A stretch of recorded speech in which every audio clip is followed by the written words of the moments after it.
I'm just acting Chicallywood.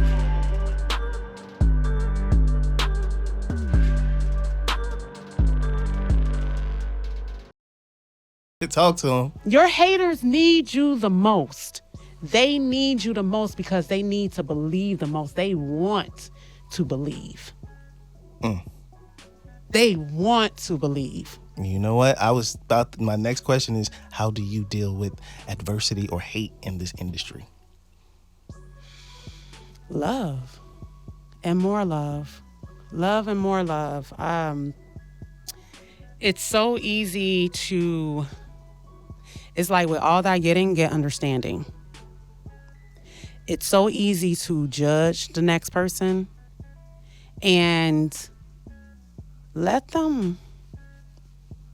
That's on them. They ain't got nothing to do with you.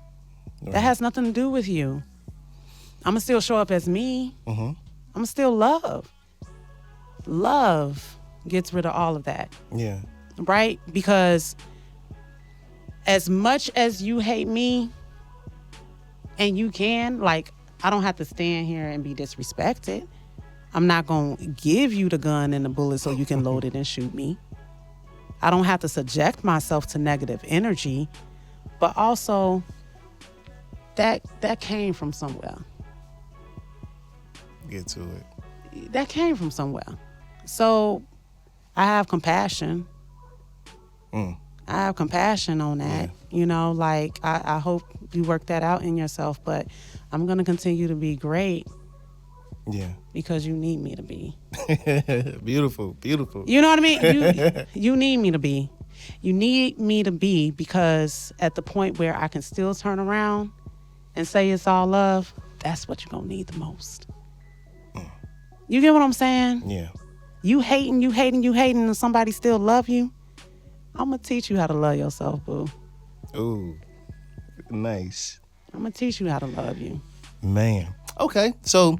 And to touch briefly on that, and I can say, me personally, you know, seeing you, I could genuinely say, like, you have this personality that is just like, man, it's like a larger than life personality, but it's like sweet and it's very, you know, atmospheric. You know, atmospheric. Yeah, it's like, you know, so it's like, man, you would, my personal opinion, you're like every like director's dream because it's like the roles that they can create with you or just see you in is just like because you kind of embody it, and then because your the way, like I told you, when it comes down to, you know, you have to watch and kind of like look at how. You got to observe, you know, and that's how I'm able to look at people and create these characters because, like, I did a film called with Dewan Austin Jr.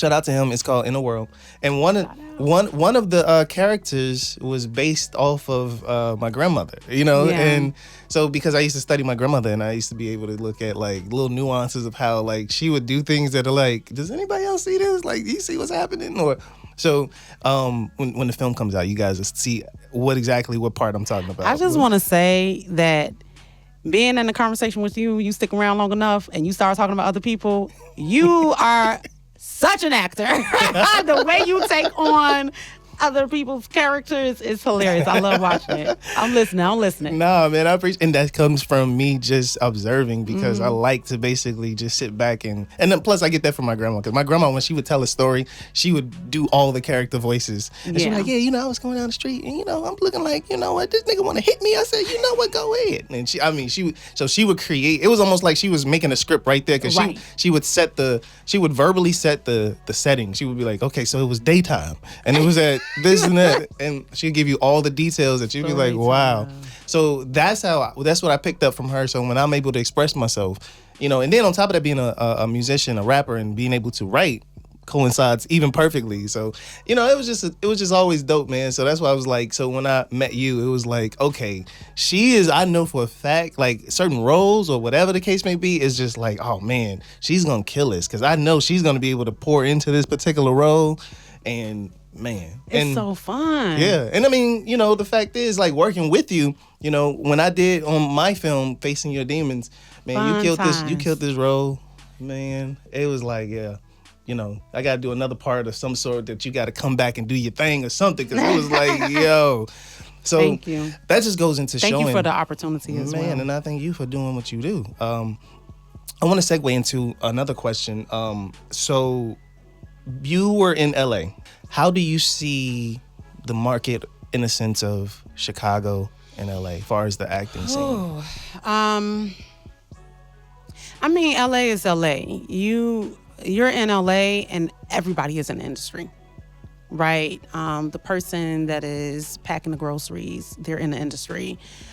Everybody is in the industry. It's just your next door neighbor, they're in the industry. Yeah. So it's definitely who you know and how you're connected and all of those things. Yeah. And that's fine. You're gonna find that everywhere in every industry, I think.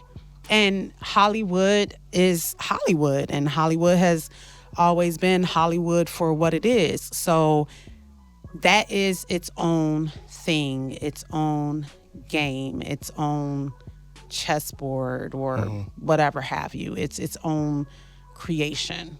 And if you pay attention to it, then it becomes part of your world. Yeah, yeah. So now you have Chicago. And I feel like, wow, I feel like you have to understand territory. Yeah. Okay?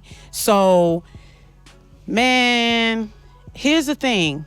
You have people from this Chicagoland area and space that live in New York and they live in Chicago. Like, Chicago is always being hired. Mm-hmm. The fiber of Chicago, the being that is Chicago, they're everywhere. And they often get hired. Mm-hmm. Where did that person grow up? Oh, Chicago. Where did they come from? Oh, Chicago. Or Chicagoland area if it ain't the city. You get what I'm saying? Area, yeah. Like there, you want that fight. Like Chicago is needed in the room. Mm-hmm. Chicago is needed on the set. It is the fiber. You know what I mean? It's just how New Yorkers got a certain thing. How people from LA got a certain thing. People from Chicago got a certain thing. And you ain't gonna want to be on a battlefield without Chicago. Mm-hmm. Mm-hmm. A lot of greatness is in this city. You not going to want to be in the talent pool of expression and creativity without the fiber of Chicago. Yes. Or the Chicagoland area. You get what I'm saying? Like, however you want to look at it. Yeah. So now, understand the territory. You're on home base. Get into the history of the territory, right? Because now we can talk artists, right? Now we can talk purpose. Yeah. Right? Because I like to play on purpose. Love playing. We're here to play. We're here to entertain God. Mm-hmm. The tree just blows, right? Mm-hmm. Like we walk. Yeah. We're here. But you're here in a certain place and time. Yeah. So now you're in Chicago. What is the history of this place? What is the blood that is in the ground? What are the sacrifices? What is the foresight of this land? What is happening with the people? What is happening with the community? What are the problems? What are what is there to be celebrated? What is there to be healed? Okay? So you look at the texture of Chicago and now what needs to be expressed? Because there's power in that. Yeah. So you can't just do any old thing, Chicago people. You can't just come any old type of way. People are dying every day senselessly. Or no, there's destitution in the land. So what we gonna do? Not create that speaks to that destitution, not provide hope, right? Not provide joy, not talk about food, not talk about shelter. Yeah. Understand the territory. And now understand that you've been trusted with that territory. So you got to put that in your works. You don't get on the stage and play. You don't get in front of the camera and play. This is territory. Thanks. You get one. Man. What we talking about? What are we doing? Are you playing or are you playing? What's happening? Right now, you cooking. I'm just acting Chicallywood.